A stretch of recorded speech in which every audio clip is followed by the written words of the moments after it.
This is the Relevant Podcast.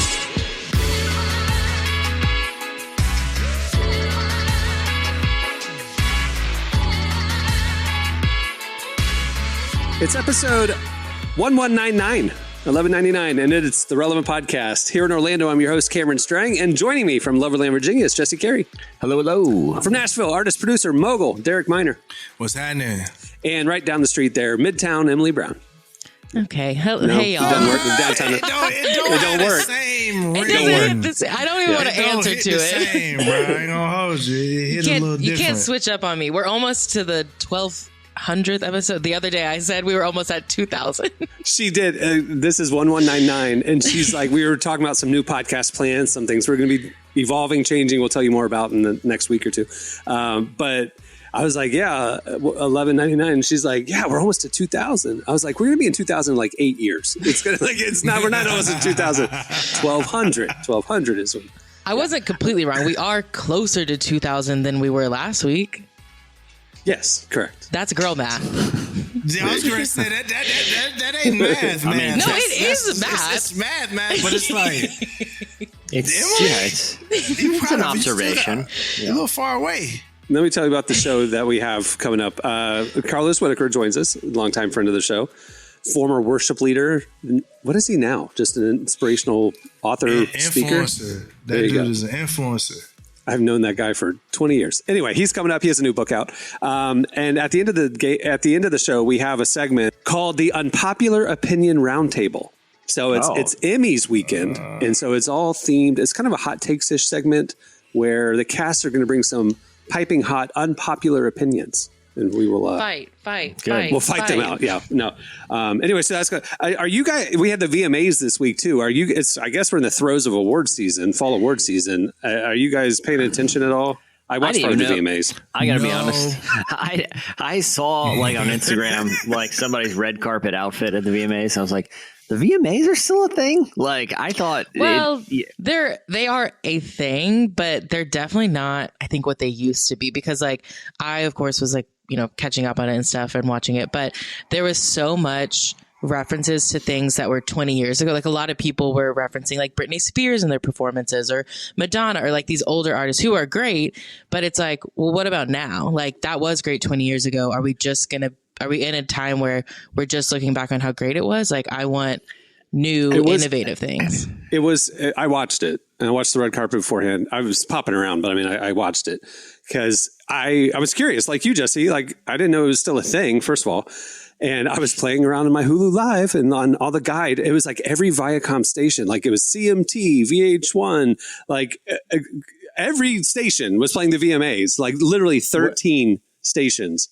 We're playing the VMAs. Is it still the MTV VMAs or is it MTV? Now? Okay. MTV Video Music Awards. Okay. But they spread it out over all of their sister networks, like it was a presidential debate or something. Anyway, so it was like 13 channels had it. Guess what the total viewership was over 13 channels? What's your guess? Total audience for the night. The presidential debate, for comparison, had 67 million viewers over 5 channels. Definitely not 67. I'll say 13 million. Like, I think it was pretty low. Good guess. Like $1 million per channel. Good guess. Yeah. 3 million total is what divided by 13. So nobody cares is the point. Nobody cares. Anyway, but I watched it because I was like curious, and it was so strange, dude. It was like Eminem, Katy Perry, French Montana, Fat Joe, Halsey, who hadn't been there. And so I'm watching the red carpet, and they're like, yeah, it's so cool to be back. I haven't been here in like 10 years, and I haven't been here in 7 years. And it's like, is this where music is now? That we're just doing retreads from the teens? Like, is this... Okay. I don't know that it's... Well, Derek, go ahead. And then There's this guy I follow on Instagram, and he was talking about music streaming. And he was saying that, one, the Spotify CEO just made $345 million in stock options, while artists are getting paid 0.006 or whatever per stream, which, business is business, et cetera, et cetera. But what he was saying was Warner also cut 50 artists and cut a whole bunch of their staff. And what's happening is like what happens in any other industry when something gets over bloated, and when you begin to just think more about the money than innovation, then what winds up happening is you start seeing recessions, you start seeing depressions. And it feels like music is beginning to go into a depression because, hey, remember those A&Rs that were developing artists that you would walk with those artists for a couple years before they broke? Turns out you actually may need them to make new stars, right? And that's what's happening is the music industry has been treated like a casino or slot machine for so long that they forgot that this is actually a business where you're developing talent in a sense, which you're developing a product, and people are just not happy with the product anymore. So now you just got to keep going back to the old guys. But the problem with the old guys is they're getting old. Yeah. Well, that's kind of what I wanted to bring up because I'm watching it and like they even had like Lenny Kravitz perform and stuff like that. And I'm going, Lenny Kravitz is in his 60s. He's a grandfather. He's I'm thinking like his daughter is in her 30s. These fans that are cheering down there look like, they're younger than his daughter. Like they're cheering for a grandfather. It was so strange watching that dynamic when they would do crowd shots. And then, no offense, Emily, they would shoot over to Taylor Swift, who's in there dancing with her friends. She looked like a mom. She looked like a chaperone compared to the crowd. And I'm going, music is getting uncool. And I'm realizing that the VMAs are nothing but plugging major label priorities, right? Well, and it's a big promo thing. And so I'm going, the major labels are so dry, they're leaning on Fat Joe and Katy Perry retreads because they don't have fresh young talent. Now, Sabrina Carpenter, sure. She's very formulaic pop, but she's great. She was there. Megan Thee Stallion was a host. She's great. There was some contemporary artists, but it looked very stale. And the contrast was stark. Like it was a lot of 40 and 50 somethings performing for kids. It was weird. I think even with those artists, like you mentioned, like Sabrina, Megan, like there is pop, as a pop music fan, I enjoy the pop music that we're having now. There are very, very, very few artists that I would say are innovative pop artists. And that's Chapel Roan was there. Chapel Roan, who I think I think she's doing something really interesting. Amazing. But she's innovating. She is innovative. There are traces of Lady Gaga and Madonna in her, but she's doing something new, which I really appreciate. Sabrina Carpenter, who I also love. A lot of traces of Britney and like there's some Christina Aguilera a little bit in there too, again, I like that music. I'm not mad about it, but it's just like, but it is like the major label. The major label saying, we need this generation's Christina Aguilera, so they go make Sabrina Carpenter. Yes. But it's just like, it just feels been there, done that. The whole night I was bored. That's what I think. It was like, there's just this weird contrast of like, man, this just feels retread. And like this, Jesse, to your point at the very beginning, that's still a thing. Dude, it's not a thing. It's like, it's over. But is it like an indictment on and it might be, you guys, especially Derek would know better, but like, is it an indictment on the state of music or why is MTV still a thing? And what are they, you know what I mean? Like MTV, just as like a brand and an idea, is basically reruns of ridiculousness, Rob Dyrdek, and an occasional like Jersey reality show competition, right? Like that's the entirety of the network. Yeah. So I'm a huge fan of Marvel, right? Yeah. Huge fan of my man Scott Derrickson, who directed the first Doctor Strange, which one of my favorite Marvel movies to come out. It was very unique, very fresh. Well, the actual Doctor Strange 2, people hated it. Like even Marvel fans was like, okay, this is terrible. You got Sam Raimi directing it, legendary horror film director, but it didn't land. And the reason why, the actual Doctor Strange 2, the original draft got leaked online this week, talking about what the movie could have been as opposed to what it actually was. And you want to know what happened? Scott had an idea. Everybody from the original cast had an idea, and Disney wanted to go a different direction because they thought more about the product marketing than they actually thought about making a good film. And what they did was they came in, changed all Scott's stuff, and Scott left. Well, the movie flopped. And when you find out the people that actually did the new Doctor Strange, they didn't even watch any of the stuff that had to do with the characters before. They weren't really reading the comic books. They didn't watch the WandaVision show. They didn't even watch the show that precursored the film. And it's the same thing that's happening with music. It's not being treated like an art form or something that people actually value. So, Jesse, to answer your question, everybody is at fault. The people that's throwing out a song a week and they're farting out a song a week trying to go viral, they're at fault. Because they're diluting the music, the quality or the value of it. They stop caring about the art because they're trying to go viral. You know what I'm saying? I would say that the people that cut all those A&Rs and those developmental staff people to try to get more money out of this, they're at fault. It's because we stopped taking time with the product. And we started caring less about the product and more about the efficiency of making money of it. And we're seeing that across everything. Like, we're seeing that across tech. You're seeing that across, like, have you seen some of the new houses that are being built? Like, they're trash. And it's because everybody is thinking more about how can I cut so many corners to make money, as opposed to like, man, how can I make an actual good house that someone will want to live in for the next 30 years? We're not thinking, how can I make a good album that we're going to want to replay 10 years from now? We're just like, man, let's strike while the iron's hot. You know, you went viral, get them out there, put them on tour, you know? There's an idea I think about a lot, especially as, you know, someone, and I'm sure you guys are in the same boat too in the creative field, but the idea of organically engineering something creative versus reverse engineering something creative. Like, it's very easy to fall into the trap of, well, what is the intended outcome of whatever I'm working on? Right. Yeah. Well, let me think about that. And then what are other things that are doing what I want to accomplish? What can I learn from that? And I'm starting at the end and slowly working myself back to the beginning to figure out what this is, you know, right? Versus, hey, I have an idea and I just want to kind of work on this and build it and see where it goes. And you know what I mean? Like, yeah, and it sounds like part of the indictment that you have for the process here, Derek, that a lot of creatives have fallen into is they're trying to reverse engineer everything instead of just engineering it. Like, I know, Cameron, I know we briefly talked about the Beatles the other day, but like, I watched this Beatles documentary where they basically had a week to turn around an album and they hadn't really talked to each other in years. And it wasn't like, all right, we need this kind of pop song, we need a ballad. They weren't trying to reverse engineer. It's literally them sitting in a room for 12 days, just playing and seeing what emerges.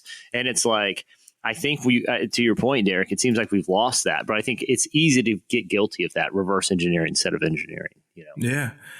I think that's just happening across the board, you know, and what I hope is that the numbers either keep falling until someone figures it out. Like, hey, we need to start making good art again. Like, we need to start making, I hope that the housing market, you know, I hope people have houses, but I hope people start building great houses again. And I hope we start making houses more affordable that people can live in instead of just trying to make these quick flips. Like, I think it matters. What changes things is when, you know, things like the pendulum swung so far that like everything's formulaic now. They're cut all these corners. They're not developing new artists. I get it. What's going to make that change is that it stops making money, right? Yep. So I'm looking at 13 channels, total viewership of 3 million people. People do not care about this era of music. Look at the charts. 50 out of the top 100 Billboard top 100 albums this year are country. Where's hip hop? Where's pop? Where's new waves of music trends emerging? Nothing. I mean, so it's like the entire music industry, I think, is maybe this year hitting that rock bottom where it's like, this approach we've taken ever since streaming started 10 years ago, it's run out. It's run its course. Nobody cares anymore. We've got to rethink the whole model. Hopefully. So hopefully the VMAs will spur change. That's what we're saying. All right. Well, let's move the show along. Stay tuned. Up next, it's Slices. Back in my day. Exactly.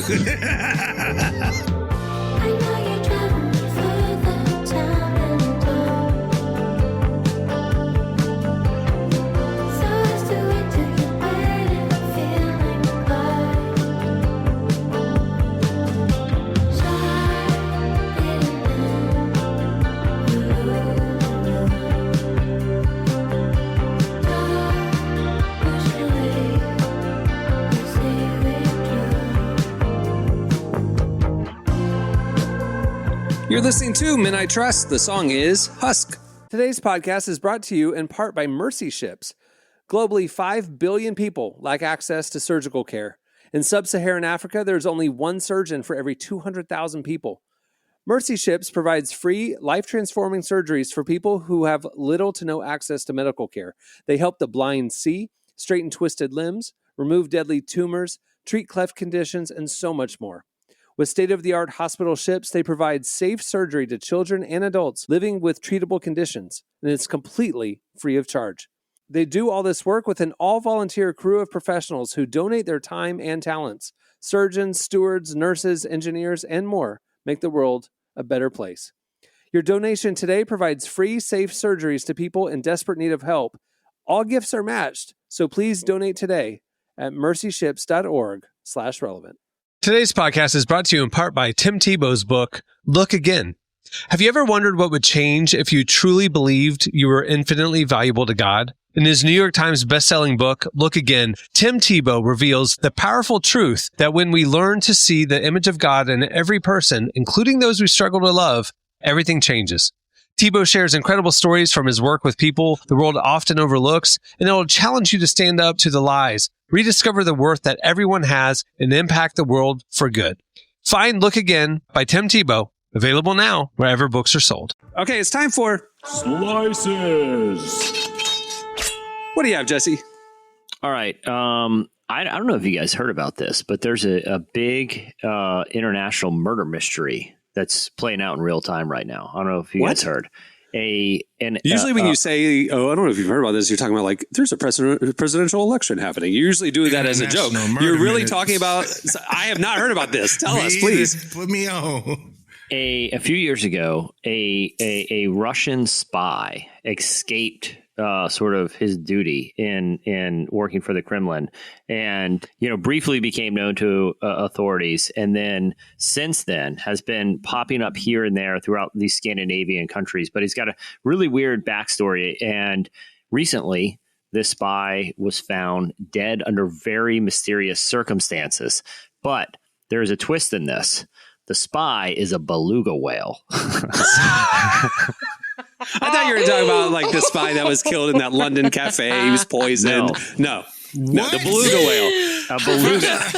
I don't think a beluga whale can spy on anyone. Well, I heard years ago, now that you're saying this, I'm remembering that I heard years ago that Russia was training, like, because we joked about it, that it was like sharks with lasers on their head, but it wasn't. It was literally, they were strapping spy equipment to whales. Right? Yes. So as I was reading the story, I clicked on a link in the story. You know how like when you're reading in a news article and whatever, and it says like Russia has a long history of weaponizing sea mammals, and it said and weaponizing sea mammals was underlined. I'm like, well, I'm definitely clicking that. So I've been down this rabbit hole all morning, guys.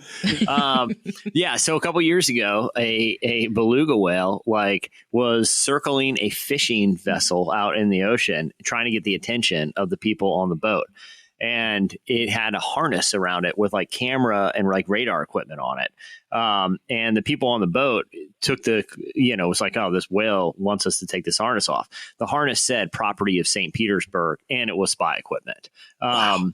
And ever since then, this whale, it's never really socially acclimated, and it's obsessed with people. It just has been going to different Scandinavian like beaches and like interacting with people, and they've been kind of tracking it on and off.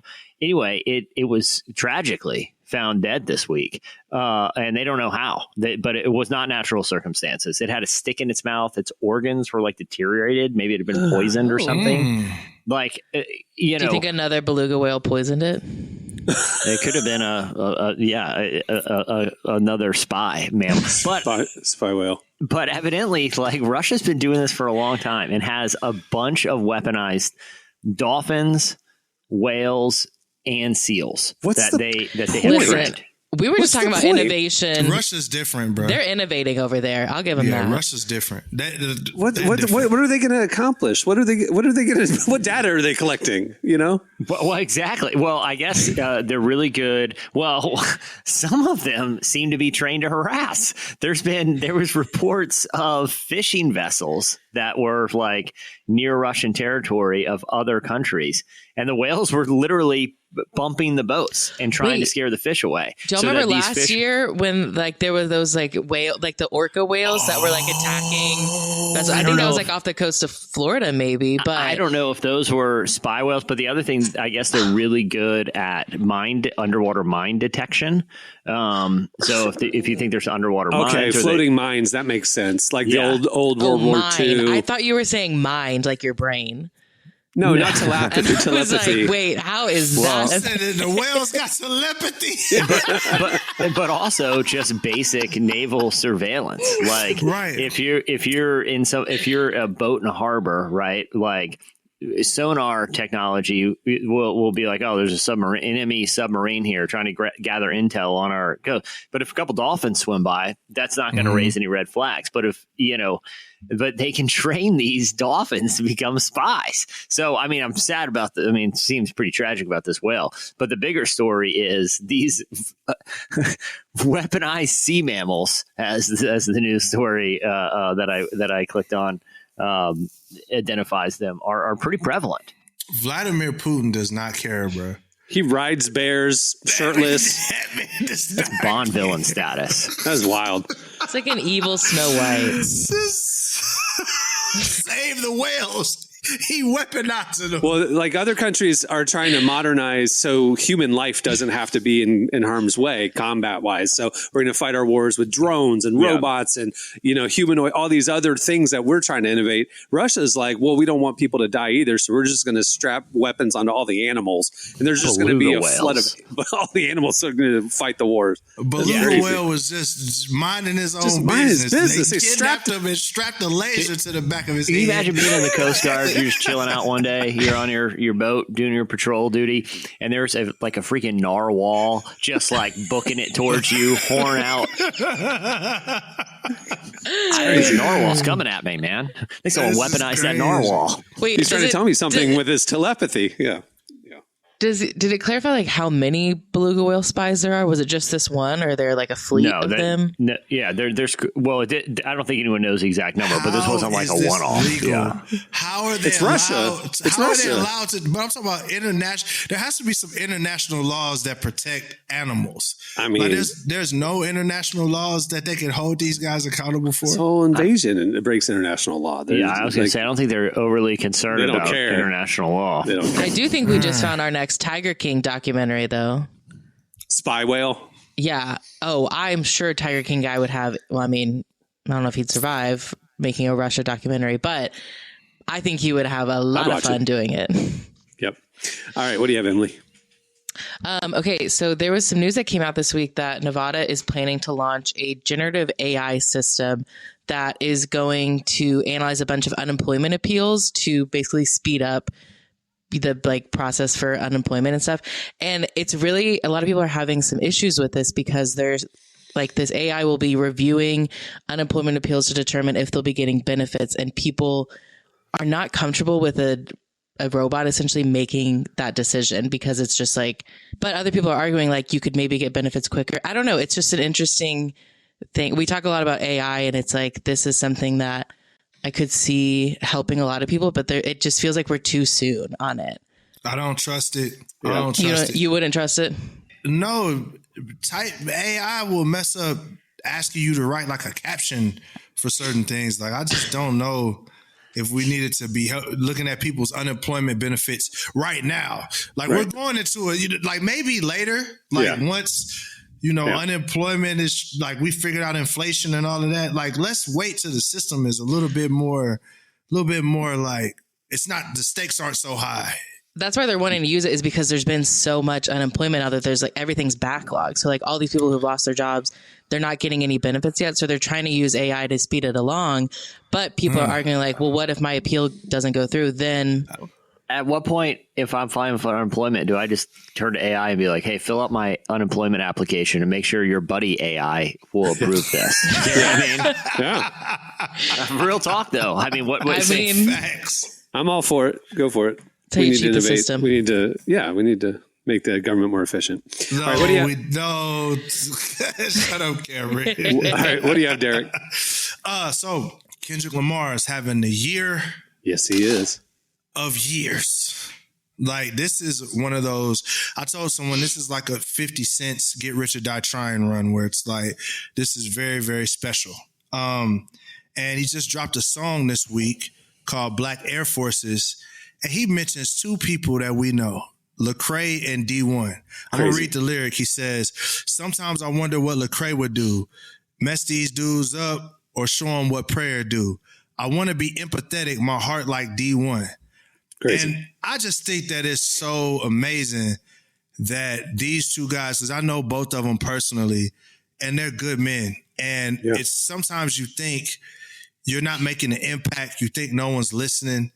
And just encourage everybody out there, like, people are listening. They're watching you, and they respect the art enough. Kendrick respected the art enough to say something about it publicly. So I thought this was a real good, feel-good story. We talk a lot about the church and how sometimes it doesn't make as much impact, but right now we're seeing some tangible impact that's even got Kendrick Lamar thinking. So one of my favorite things about this, I mean, it was so funny that night when it dropped. Like, we got a group chat, and when the stuff was going back and forth, like, Marty would, like, 10 seconds after it hit YouTube or whatever, Marty was sending it to and so, like, literally I'm just there watching TV Wednesday night and on the couch, and Marty texts us, boom, Kendrick just posted a new track, and we're all nobody even replied to Marty because we all clicked to listen to it. Mm-hmm. And we all heard the lyric at the same time. Yeah. It was like, I paused it. I'm like, did I just hear Lecrae? And then literally Marty typed out the lyric all caps, and then Prop is like, we're all like, man, what is happening right now? It's crazy. Super powerful. It's funny because you said Kendrick's having a good year, which I agree he is,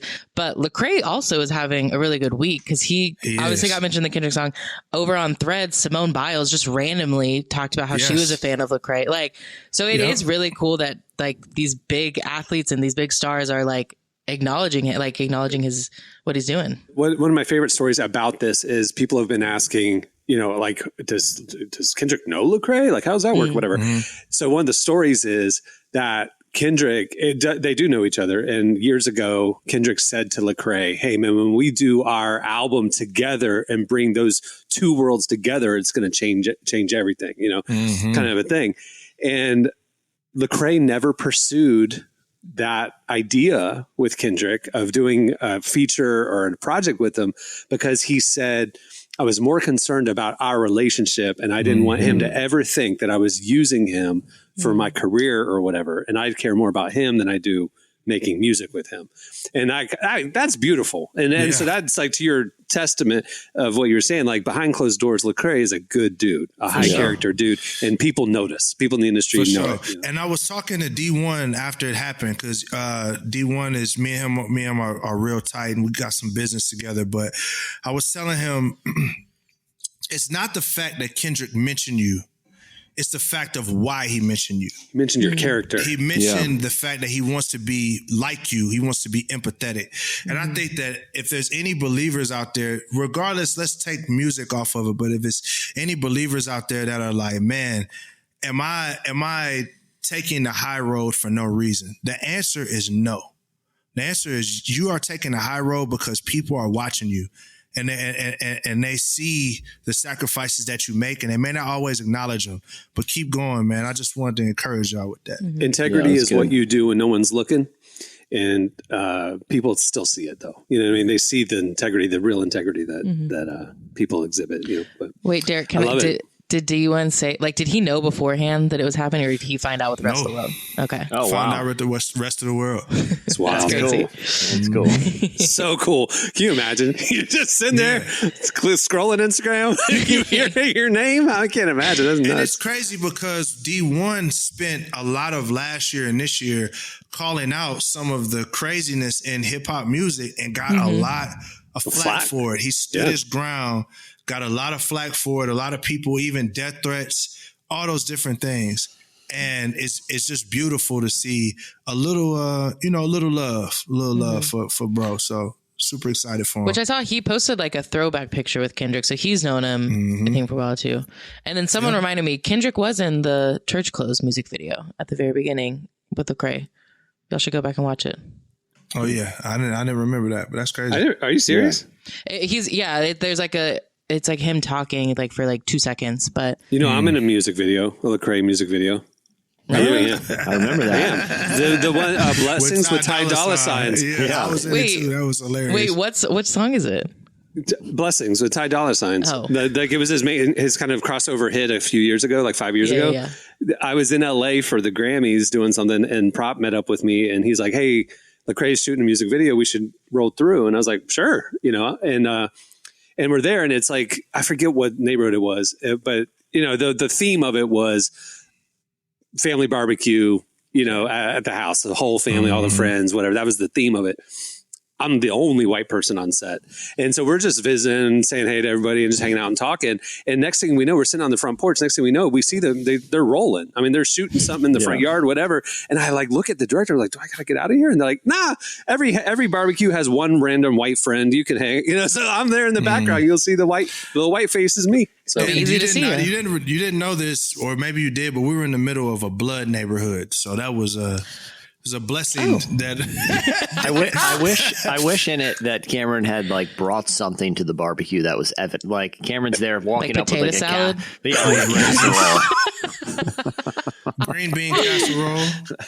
He's like, no, we're just gonna go with it, man. Grab that green bean casserole, walk it and up, make sure nobody touches it because that's what's gonna happen. Prop told me where we were. I didn't want to say that on the show because I didn't want to sound like the scared white guy thinking that all the black neighborhoods are blood. But no, he told me where we were. Black guy. Yeah, he told me where we were. I was going to walk back to the car, and Prop's like, I'm going with you. I mean, like, seriously, he was like Cameron's like, Prop, I need you to walk back to the car with me. I left the casserole in there, and it's starting to smell. But the potato salad is starting to turn. Yeah. All right. Well, that'll do it for Slices. Man, I love weeks like this where like faith, culture collide. It's really cool. All right, stay tuned. Carlos Whittaker joins us next. I've been praying for peace. I'm talking to shadow.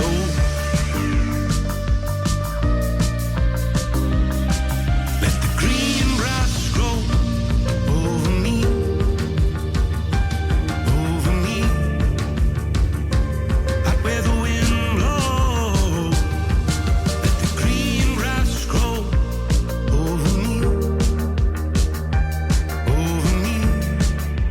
You're listening to Future Islands. The song is Glimpse. Today's podcast is brought to you in part by John Mark Comer's book, Garden City, a book that speaks to the tension we all feel between work, rest, and purpose. The New York Times bestselling author John Mark Comer takes us to the scriptures to identify what it really means to be human and flips the script on the idea that who you are matters, not what you do.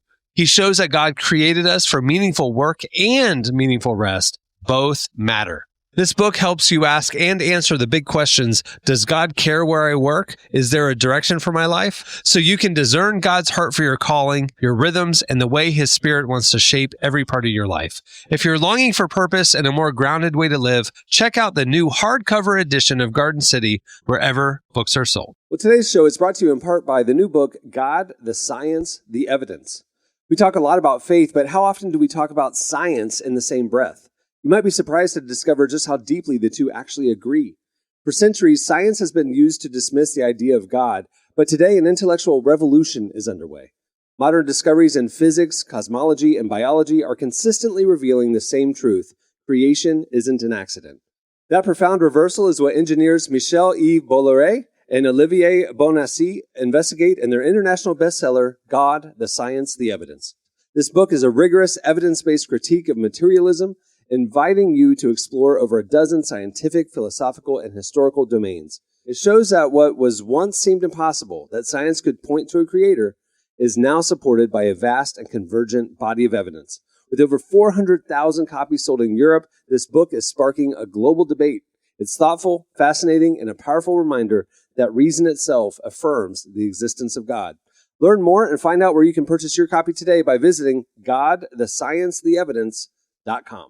Today's podcast is brought to you in part by Erwin McManus's book, The Barbarian Way. Some books don't just inspire you, they confront you. The Barbarian Way, now celebrating its 20th anniversary, is one of those books.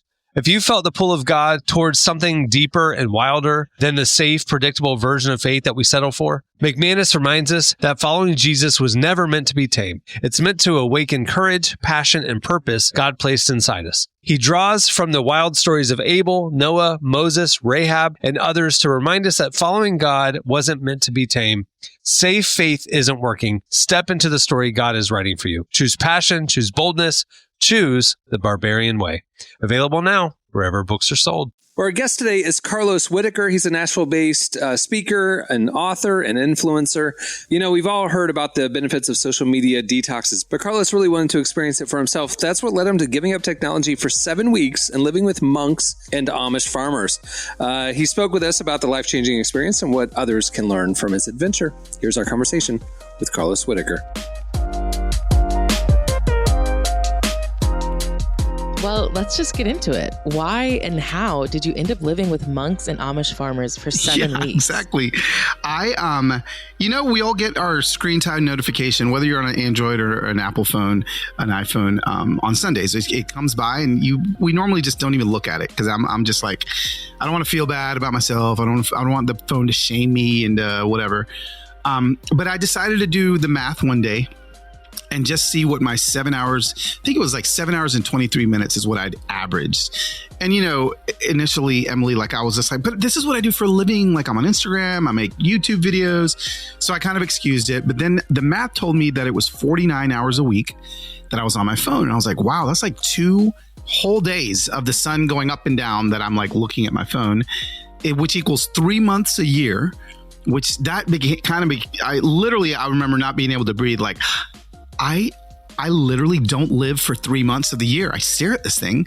And then I kept doing the math. And if I end up to live to be 85 years old or something, I can't remember exactly how old, but I'll spend over a decade looking at a screen. And this is just my phone. This isn't like TV. This isn't my laptop. This is just my phone. So, me being me, I was like, okay, what do I do? And so I'm always just trying to figure out how to help not only myself, but other people. So I emailed my agent and I was like, what if I didn't look at a screen for 7 days? That's what it started off as. 7 days. And what if I moved in? I think I was like, what if I moved in to a cabin somewhere? He's like, yeah. He's like, I don't know if that'd be interesting enough, And I was like, really? So then it kept going 14 days, 21 days. And then I emailed Dr. Daniel Amen in Los Angeles at the Amen clinics. He's a neuroscientist.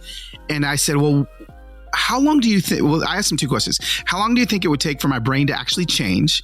And if I did this, and number 2, would you scan my brain? So he answered the second question first and said, absolutely, I'll scan it before and after. He goes, but you're going to need to do about 2 months. I was like, what? So that was terrifying. But I kind of at the same time was like, you know what? There's all these books about how bad phones are. And there's all these people telling me how bad this thing is. I'm like, but none of these people have ever done anything about it. Legitimately, no one's ever done it. So I was like, if there's ever been a perfect lab rat to do an experiment like this, it's me. So I flew to LA, got my brain scanned, and ended up living with monks for then that's a whole other story. So how I got to the monks, I lived with monks for 2 weeks. I lived with the Amish for 2 weeks, and then I lived with my family for 3 weeks. So it was 7 total weeks with no screen. The monastery was in the high desert of Southern California, and my wife's father, so my father-in-law, who I never met, he passed away before we got married, but he used to be like a high-level volunteer at this monastery and knew all the monks. So they knew my wife when she was like 5 years old, running around the abbey. And so Heather called the abbot that she knew when she was a little girl, and he's like, oh, Heather, I remember you, and she's like, so my husband wants to live with you guys for a week or 2. Oh yes, have him come. So that's how I got in with the monks. And then the Amish, I have a friend of mine who married a former Amish. So when they met when they were 18, he was Amish, she wasn't, and he left the Amish to marry her. He's still close with his family and with the community, so he's the one that put in the good word for me, and I ended up living with the Amish for 2 weeks. So there we are.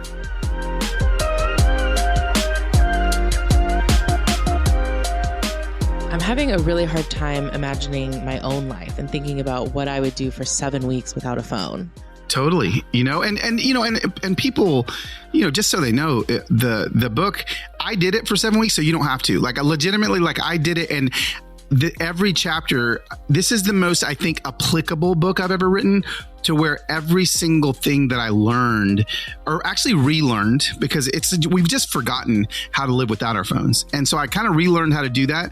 And I'm like, you know what? These are things that we can actually still do with our phones. So the book isn't like the phone is bad. The book is what's beautiful on the other side of the phone. And so, the phone, this is great. I do a lot of great things on my phone. So it's not like I'm not like shaming people and not looking at your phone. I've just given us probably about 20 things that we can kind of reconnect with that'll actually make us pick our phones up less. What were some of the surprising things you learned on this journey? For me, the monks were awesome. The Amish were awesome. I had a blast, shearing sheep and, chanting in Latin and all the things that, it's like, what? So, and I talk about all those things in the book too. I think it is a fascinating peek into two different subcultures. But what I learned, let's start with wondering. What I realized about 7 hours into this thing, I went to the monks first, right? So I went from 7.5 hours a day to monkland, 23 hours a day of silence. You don't eat any meals speaking except for lunch. So you're eating with monks and guests, in total silence. It was just it was the craziest thing. But I remember I was in one of they pray 6 times a day in the chapel. It was one of the 6 times. And I started wondering, I wonder why they do this 6 times a day. So when I started wondering that, I reached to my phone, but it wasn't there. And I was like, oh my God, I just have to wonder. I actually can't find the answer. And it started to hit me day after day that we're the first generation to legitimately have lost the skill of wondering. Wondering is over. If you're with a group of friends and you say, hey, I wonder, you pick up the phone and Google ruins wonder within 1 second flat, and we find out everything. I did not have the opportunity to know things like that anymore. I had to wonder constantly, and the wondering led to questions, which I think led to more questions, which led to creativity, which led to, and I was like, what are we missing? Because we find the answer so quickly now. So that was like one thing. Wondering is gone. Solitude is gone. We no longer have, this is a study done in, there's this book right here called The Lonely Century. And I read this book before mine, and it talks about how we're the first few generations to legitimately not have access to solitude anymore. Solitude is gone. Those are some of those initial things that I was like, wow, I'm really in it. But some of the other things, Emily, was when I was with the Amish and I had to go somewhere. So Willis, the sheep farmer, was like, hey, Carlos, I need you to go to the feed store to pick up some, this part for my tractor. And then I was like, okay. And he'd send me away on the e-bike, but he would have to tell me how to get there. And I would just have to remember. And then so a 20-minute e-bike ride in Mount Hope, Ohio ended up being 2 hours long because I kept getting lost. But then I'd get lost and I'd meet somebody and I was like, hey, so can you tell me how to get to the feed store? Oh yeah, you took a wrong turn. You're going to go down here. Tell me about yourself. What are you doing around here? Because obviously I don't look like everyone else in Amish land. And then I start talking. Next thing you know, I'm talking for 20 minutes and their kids are coming out and I'm kicking the ball with the kids. And I just realized as humans, we no longer get lost and find our way. That's something that I feel like is intrinsic to the human experience. So, what are things I've done now? I legitimately now look up directions before I go somewhere and I write them down on a piece of paper or a napkin, just like it was 1985. And then I just drive. And then sometimes I get lost. And guess what? I don't know if maps now will reroute you if there's an accident or traffic. You know what? So I have to sit in traffic for an extra 7 minutes if I don't know something. So they were just daily things that I go through in the book. And there's about 20 of them that we've forgotten how to do that I've given us handlebars again to recapture wondering, to recapture getting lost and finding our way, to recapturing the table. The average American meal 100 years ago was 90 minutes long. average American meal was 90 minutes long. The Amish, their average meal averaged about an hour and 15 minutes. When I was there, we just talk, we'd argue about things, but we'd do it over our collective love for food. The average American meal in 2023 is 12 minutes long. So suddenly there was something else that I was able to reconnect with that I'm like, this is why we can't even disagree with things with other people and figure out a way to get past those things, because we're not even face-to-face sharing these conversations over meals. And so, I mean, I'm telling you, Emily, like I literally you could ask me that one question and I could not stop talking for the next 4 hours, because there was so much goodness that I had to reconnect with on the other side of my screen. And again, all these things make me pick up my phone a lot less.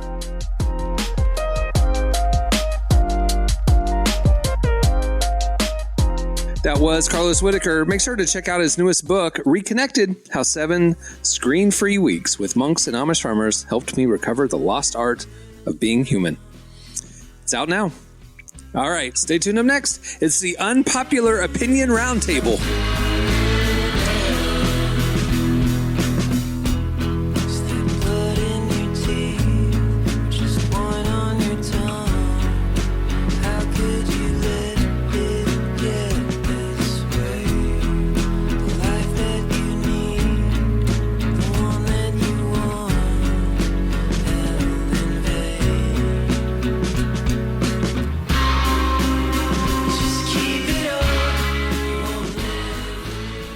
Well, today's podcast is brought to you in part by the new book, Confessions of a Christian Alcoholic.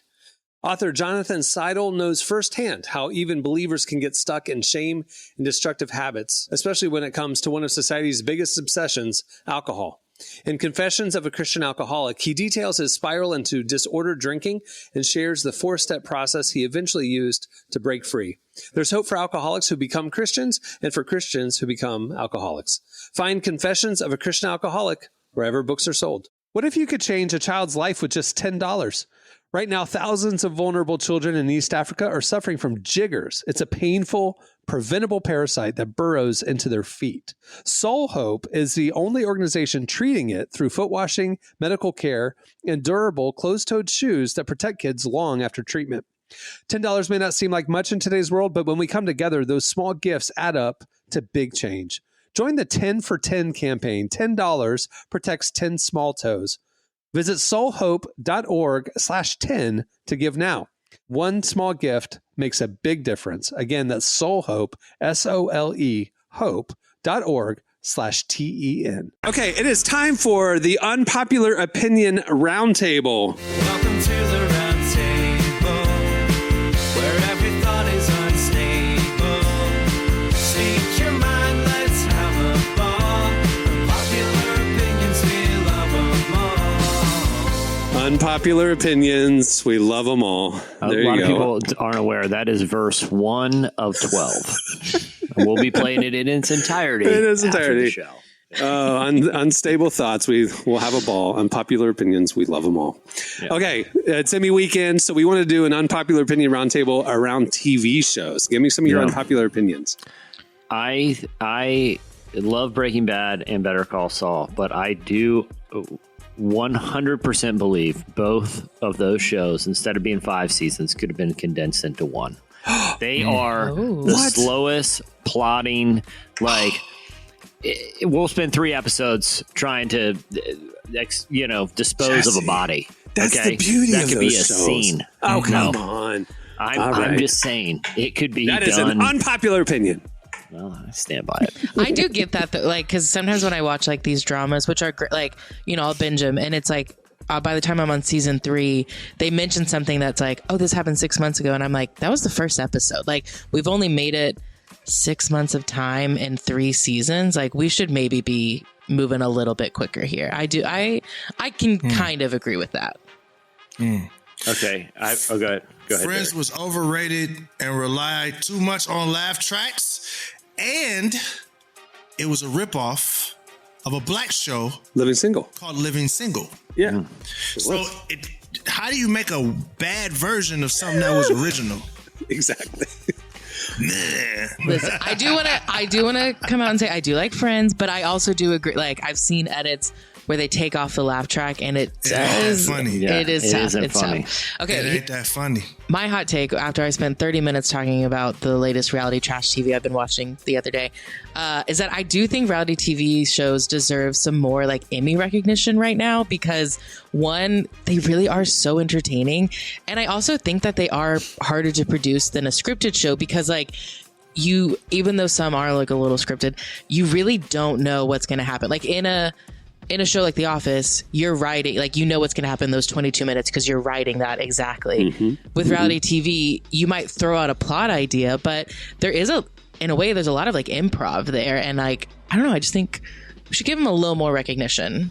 Make it so that way I feel a little more valid when I spend 6 hours binge watching it.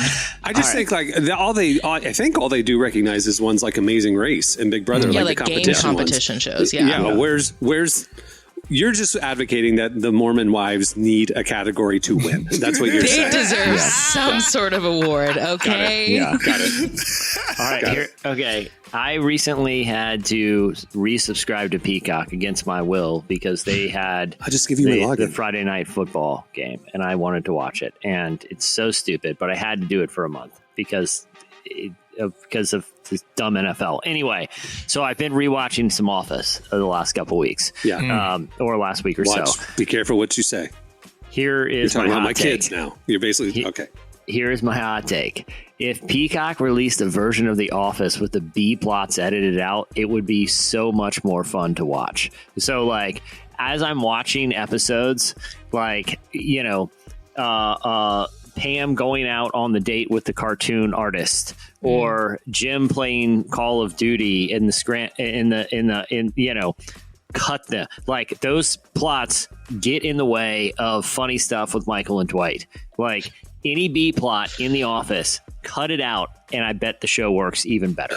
I'm surprised you said that because you said your favorite character is Creed, and Creed is Only nothing ever but has B B plots. plots. That's all he is B plots. He is a B plot. But well, I will say this though. And I think of Creed. Creed's greatest moments are when he punctuates the A plot, in my opinion. Like it's not like Creed's not like the Finer Things Club or whatever. Like, I want to see him interact with Michael or be something funny in the main plot. I'm just saying a lot of the B plots, if you're watching it, you're like, can I just fast forward through this and get to Michael and Dwight back doing hijinks?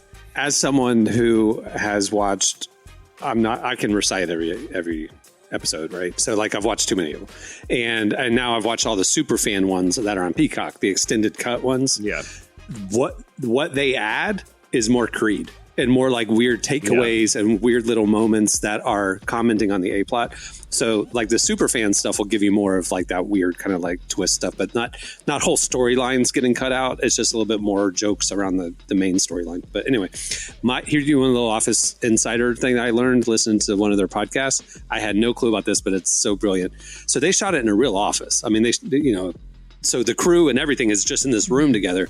And as they're shooting all day long, like they have to start at 6 a.m. and the cast has to be in the background because it's an office and they don't know how they're going to edit together. So everybody has to just sit there and they really are just like playing solitaire on their computers for 8 hours a day if they weren't shooting a scene because they were background characters. Well, the annex is like, why is there an annex? Why are there a few employees that aren't in there? Those employees were the show's writers. Toby, Kelly, and Ryan were writers on the show. Yeah. So during the shooting day, there's a lot of improv and adapting and writing on the fly. Well, the writers had to be in another room working on the scripts, and they couldn't be in the background while the things are being shot. So they put them in an annex. Crazy. So they could be off camera, and it explained why they were not in the background. Isn't it interesting? That is like, I didn't know Toby was a writer. Yeah. He wrote the character that everybody hates. Yeah. I think he did that on purpose. So just He did. make fun of himself. I love that. Go. Oh, so my take is that I wish we got rid of streaming and just went back to network television so we get stuff like TGI Friday back. Because I think TV shows would be better it wouldn't. Yeah, everything would be better if we just went back to how it was. Like, just let's get rid of all the 15 different streaming channels. Just give me NBC, CBS, ABC, and let's just knock out, 4 shows in the evening. As a person who watches a lot of TV and streaming, I pay for the ad free on everything. So I watch, that's a 22-minute show. It's a 22-minute show. I'm not sitting there with 8 minutes of commercials, right? That's what I can't imagine going back to, is sitting through 20 minutes of content taking 50% longer than it needs to. That to me, like, I don't know that I could ever get back to it. I do get that, but I agree with Derek that, like, because we've seen it, I think some streaming channels are recognizing that because, like, they've been releasing shows weekly. And I think the reason they're doing that is because it is more interesting when a show, you have time to digest it. You have time to talk about each episode with your friends versus like you drop 8 episodes that are an hour long and you got to wait. Like, maybe I'm on episode 4, but you're only on episode 1. Then like we can't talk about it until you finish it. Like, get back to the water cooler content, the water cooler appointment viewing, essentially. Yeah. Binging the episodes was cool when we couldn't do it. Now I'm like, let's get back to the water cooler. I like not having spoilers on the show, like if I haven't caught it. Like, I like that. Like, I just have learned to like accept spoilers. It's like, if I don't watch it the minute it drops, something's going to be spoiled for me, which stinks, but it's like, well, that's just like the era we're in. Yep. All right. So I got one more hot take, and it's not related to television, but movies. I recently on Disney Plus watched the film Heavyweights, which I thought was hilarious as a child, right? Like, and Ben Stiller in that movie plays a fitness fanatic who ends up going insane named Tony Perkis. Okay. It's really funny, right? It still holds up. Okay. I realized watching this that Tony Perkis is the same character as he later plays in Dodgeball. And I don't just mean this. I don't just mean like Ron Burgundy is just Will Ferrell's Robert Goulet, right? Like, they're the same character. He just adapted it, right? Like, he just took Robert Goulet and made him a news anchor, right? I think they are the same story. So there's a cinematic universe, a Dodgeball cinematic universe. Heavyweights is the origin story, because in Heavyweights you find out like he struggled with self-image and things, and that's why he's doing this camp for these kids. But he ends up taking it too far, and he goes insane and is taken away. You find out in Dodgeball that his character, the gym owner, also had self body image. And goes insane in the same way that Tony Perkis does. I'm telling you, watch these 2 films. I think Heavyweights is the origin story for Dodgeball. That is a hot take. That's a beautiful hot take. Let's go. I'm doing it today. Yeah. So Heavyweights is my favorite Ben Stiller movie. Like, that's my favorite performance. He's so funny. You need to do a YouTube channel like people do, like finding all the connectedness in the Pixar movies, like this is in the background of that, and this kid is in Monsters Inc. and that kid's in Toy Story and all that. You need to do that for the Ben Stiller cinematic universe. Like, just connect all of his characters. But I'm telling you, watch Heavyweights, or just go watch some Tony Perkis scenes on YouTube, and then watch some scenes as him or as the Dodgeball guy. It's the same kid. They wear purple spandex, like they dress the same. Really? Like, hold on. Well, like in the writer's room, then for Dodgeball, he probably came up with that idea. Like, I should lean onto that character that I did, or lean into it. Anyway, that's so funny. Again, but I don't just think it's like the same character as in like he adapted it. Similar, yeah. I think it is an origin story. Character. That's so funny. I now need you to connect all Ben Stiller movies, because now I'm curious the pipeline from Heavyweights to Dodgeball tonight at the museum. Gotta it's a Royal Tenenbaums. It's up. I love it. He's got a good cinematography. Whatever. Ben Stiller movies hold up better than other 90s and 2000s. You can comedy. say it. Adam Sandler. Yeah. You can say it. I never was an Adam Sandler fan. I mean, I used to love. I liked. What was the Happy Gilmore? Happy Gilmore. You know what though? You know what they're shooting right now for Netflix? A Happy Gilmore 2. I'm with it.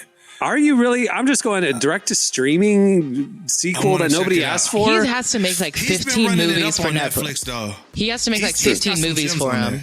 Yeah. I just wish he's so good at drama.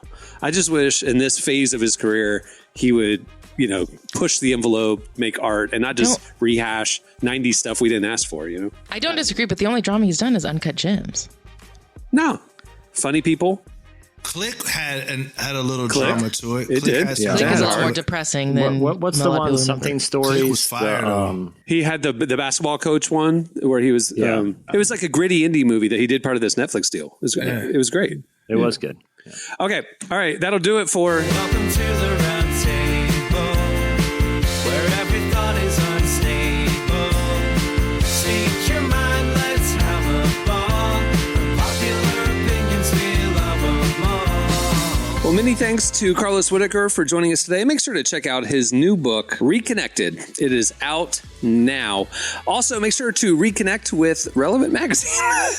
The digital issue 115 is out now. You can read it for free. Just click the magazine tab there at relevantmagazine.com. If you want the beautiful digital magazine, subscribe to Relevant Plus. You get the mag sent to you. You also get ad-free unlimited reading at the website, and you get an ad-free version of this podcast, plus more coming.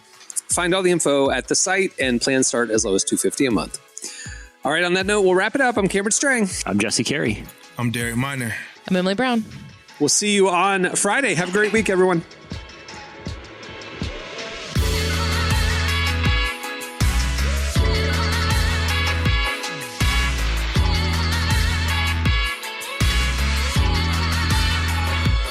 Thanks for listening to the Relevant Podcast.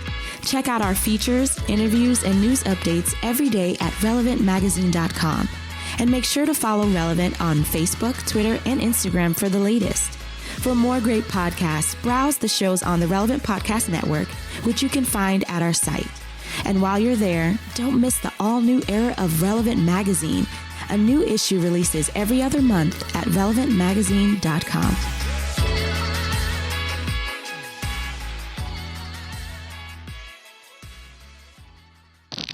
I haven't deeply interrogated, but I was just a couple nights ago, I was watching Heavyweights. I'm like, dude, this is the same guy. And if I'm recalling the origin stories in Dodgeball, he becomes a fitness fanatic because he's very had body images growing up, but they have the same, but they're also obviously on the edge of psychological breakdowns at all points. And that is the plot of, Heavyweights takes a dark turn. At one point, they lock him in an electrified cage because he's having a mental breakdown on these kids.